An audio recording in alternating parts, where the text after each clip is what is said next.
اللہ اللہ اللہ اللہ اللہ اللہ اللہ الحمد لله رب العالمين والعاقبة للمتقين والصلاة والسلام على سيد المرسلين وعلى آله وأصحابه أجمعين أما بعد فأعوذ بالله من الشيطان الرجيم بسم الله الرحمن الرحيم والسابقون الأولون من المهاجرين والأنصار والذين اتبعوهم بإحسان رضي الله عنهم ورضوا عنه وأعد لهم جنات تجري تحتها الأنهار خالدين فيها أبدا ذلك الفوز العظيم. میرے محترم دوستوں اور بزرگوں اور میری ماں بہنیں اور بیٹیاں، پھر ایک مرتبہ میں قاری احمد علی آپ کی خدمت میں ایک چھوٹی سی کلپ لے کر آیا ہوں، اور بہت ہی خوبصورت کلپ ہے. آپ صرف سنیں کہ حضرت علی رضی اللہ تعالیٰ عنہ ایک مرتبہ رات کو سوئے ہیں، اور یہ وہ زمانہ ہے کہ اللہ کے رسول پاک صلی اللہ علیہ وسلم کا وصال مبارک ہو گیا ہے، حضرت ابو بکر رضی اللہ تعالیٰ عنہ کا وصال مبارک ہو گیا ہے، زمانہ امیر المؤمنین حضرت عمر رضی اللہ تعالیٰ عنہ کا ہے. لیکن پھر ایک مرتبہ سنیں حضرت علی رضی اللہ تعالیٰ عنہ، حضرت علی رضی اللہ تعالیٰ عنہ رات کو سوئے اور خواب دیکھ رہے ہیں. خواب یہ دیکھ رہے ہیں کہ پوری مسجد نبوی بھری ہوئی ہے اور فجر کی نماز کا وقت ہونے کو ہے، اور سب انتظار کر رہے ہیں کہ ابھی اللہ کے رسول صلی اللہ علیہ وسلم آئیں گے اور فجر کی نماز پڑھائیں گے. حضرت علی فرماتے ہیں میں نے خواب میں دیکھا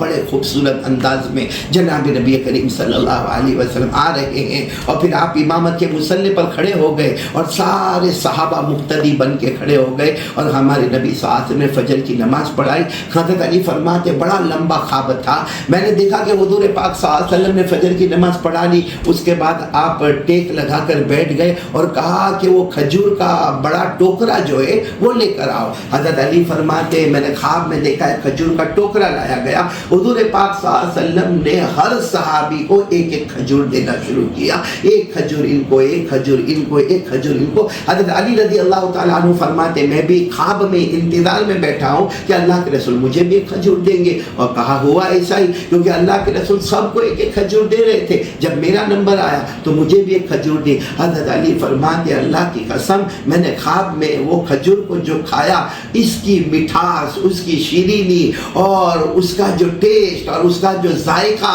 اور اس کی جو لذت اتنی عجیب تھی کہ میرا دل اندر سے کہنے لگا کاش میرے نبی دوسری کھجور بھی مجھے دے دیتے، کاش میرے نبی مجھے دوسری کھجور بھی دے دیتے. لیکن میرے نبی نے دوسری کھجور نہیں دی اور میری آنکھ کھل گئی. خیر حضرت علی رضی اللہ تعالیٰ عنہ فرماتے یہ میرا رات کا خواب تھا. اس کے بعد میرا سونا اٹھنا تہجد پڑھنا. حضرت علی رضی اللہ تعالیٰ عنہ فرماتے پھر میں فجر کے لیے گیا، مسجد نبوی میں گیا تو میں نے دیکھا کہ مسجد نبوی کا وہی منظر ہے جو میں نے خواب میں دیکھا. مسجد بھری ہوئی ہے لیکن یہاں لوگ انتظار کر رہے ہیں امیر المؤمنین حضرت عمر رضی اللہ تعالیٰ عنہ کا کہ وہ آئیں گے اور فجر کی نماز پڑھائیں گے، کیونکہ انہی کا زمانہ تھا. امیر المؤمنین حضرت عمر رضی اللہ تعالیٰ عنہ کا زمانہ تھا. بس حضرت علی فرماتے میری نظر پڑی بڑے خوبصورت انداز میں، ایک جلال و رعب والے انداز میں. حضرت عمر رضی اللہ تعالیٰ عنہ مسجد نبوی میں آئے، امامت کے مصلی پر آئے. حضرت عمر رضی اللہ تعالیٰ عنہ نے نماز پڑھائی، اور نماز پڑھانے کے بعد حضرت علی فرماتے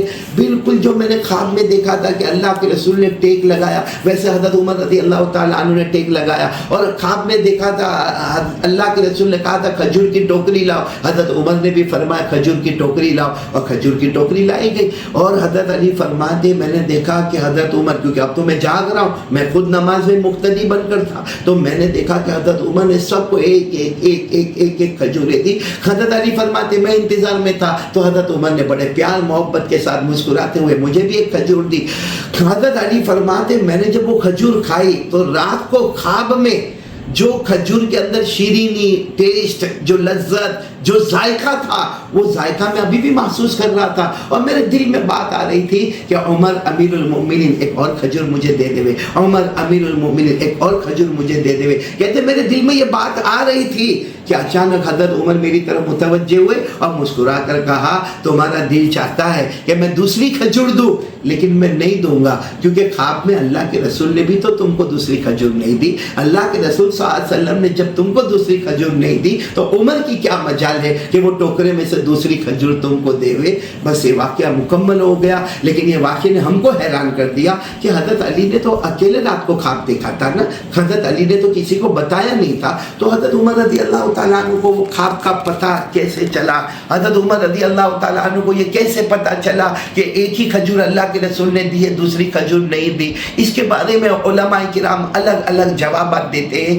لیکن سب سے بہترین جواب یہ ہے کہ حضرت عمر رضی اللہ تعالیٰ عنہ کے قرآن سے بہت وابستگی تھی۔ حضرت عمر رضی اللہ تعالیٰ عنہ کو قرآن اور جب کوئی قرآن کے ساتھ ایسا شغف رکھتا ہے، جو قرآن کے ساتھ اتنا مشغول اور مصروف ہو جاتا ہے، اللہ تبارک و تعالیٰ نے جیسے یہ آنکھیں جس کو بصارت کہتے ہیں اللہ وہ دیتا ہے، اللہ صاحب قرآن کو بصیرت بھی دیتا ہے، اس کے دل کو اللہ ایک آئینے کی طرح بنا دیتا ہے، اتنا صاف بنا دیتا ہے کہ وہ سامنے والے کا چہرہ دیکھ کر فیصلہ کر لیتا ہے کیا سوچتا ہے، یہ کیا کرتا ہے، یہ کیا کہنا چاہتا ہے، یہ کیا کرنا چاہتا ہے۔ حضرت عمر حضرت علی کا چہرہ دیکھ کر سمجھ گئے کہ یہ رات کو خواب میں اللہ کے رسول کو دیکھ کر آئے ہیں، اور یہ بھی سمجھ گئے کہ ایک کھجور کھا کر آئے ہیں، اور حضرت عمر رضی اللہ تعالیٰ عنہ سمجھ گئے کہ حضرت علی چاہتے ہیں کہ دوسری کھجور بھی مجھے عمر دے، لیکن حضرت عمر نے بہت پیارا جواب دیا،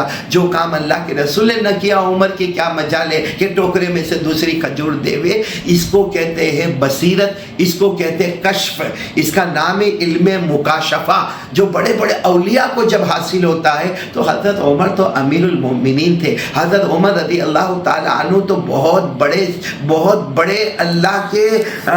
ولی تھے، یا یوں کہو کہ صحابی میں بہت اونچا نمبر تھا۔ حضرت عمر رضی اللہ تعالیٰ عنہ کے بارے میں تو ہمارے نبی نے فرمایا لا نبی بعدی، میرے بعد کوئی نبی آنے والا نہیں، لو کان بعدی نبی لکان عمر، اگر میرے بعد کوئی نبی ہوتے تو عمر نبی ہوتے۔ سوچو اس عمر کی بصارت، عمر کی بصیرت، عمر کا علم مکاشفہ، اور حضرت عمر رضی اللہ تعالیٰ عنہ کا دل کا آئینہ اور صاف شفاف ہونا، اس کی صرف اور صرف وجہ ہے قرآن۔ اس لیے میں پھر کہوں گا، پہلے بھی کلپ میں کہا تھا، قرآن سے بہت محبت کرے، وقت نکالے، روزانہ قرآن پڑھے، پڑھائے، سنے، سنائے، سمجھے، سمجھائے۔ ارے کبھی محبت سے قرآن کو ٹچ کرے، ہاتھ لگائے قرآن پاک پر محبت کے ساتھ، بلکہ محبت کے ساتھ کبھی قرآن کو دیکھ لے۔ یہ ایک وہ کلام ایسا ہے جس کو دیکھنے پر بھی اللہ گناہ معاف کر دیتے ہیں۔ اور قرآن اتنا پیاری کتاب ہے، قرآن اتنی پیاری کتاب ہے کہ قرآن پاک جو ہے نا، یہ سب سے پہلے اللہ کے پاس، اس کے بعد حضرت جبرائیل کے پاس، اور اس کے بعد ہمارے آقا صلی اللہ علیہ وسلم کے پاس۔ آپ سوچو، قرآن پاک سب سے پہلے اللہ کے پاس، اللہ سے بڑھ کر کوئی معبود نہیں، پھر حضرت جبرائیل علیہ السلام کے پاس، ان سے بڑھ کر کوئی مقرب فرشتہ نہیں، پھر ہمارے آقا محمد رسول اللہ صلی اللہ علیہ وسلم کے پاس، اور اللہ کی قسم ہمارے نبی سے بڑھ کر کوئی نبی نہیں، بلکہ ہمارے نبی سارے نبیوں کے نبی، سارے نبی مقتدی اور مصطفیٰ ان کے امام۔ اللہ نے فرمایا وَإِنَّهُ لَتَنزِيلُ رَبِّ الْعَالَمِينَ نَزَلَ بِهِ الرُّوحُ الْأَمِينُ عَلَى قَلْبِكَ لِتَكُونَ مِنَ الْمُنذِرِينَ بِلِسَانٍ عَرَبِيٍّ مُبِينٍ۔ اللہ تبارک و تعالیٰ قرآن پاک کی تلاوت اور قرآن پاک کی حلاوت اللہ ہم سب کو نصیب فرمائے، آمین۔ وآخر دعوانا ان الحمد للہ رب العالمین۔